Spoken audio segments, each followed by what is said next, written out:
Like I've seen a lot of players, especially now, in youth basketball, dealing with that.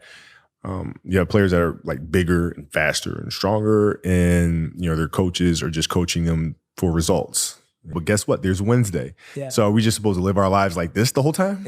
Versus just staying like this and understanding that it's really just a journey of evolution every day. It's just constant improvement, constant curiosity, constantly getting better.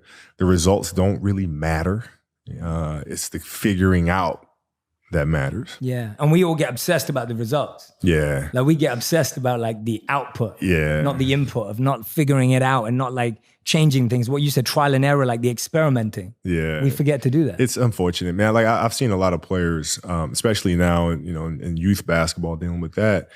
You have players that are like bigger and faster and stronger, and their coaches are just coaching them for results. We're just going to use your size because you're bigger than every other 12-year-old out there to dominate today.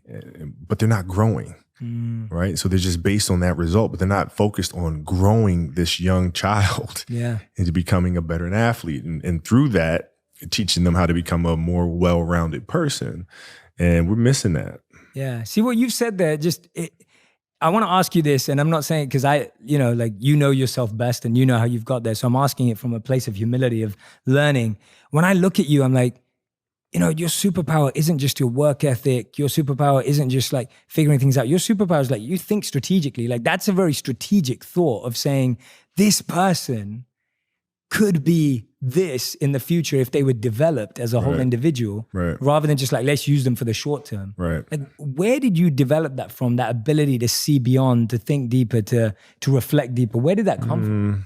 Well, I had to do that because, growing up in Italy, when I first moved over there, it was, I didn't speak Italian. I didn't have any friends.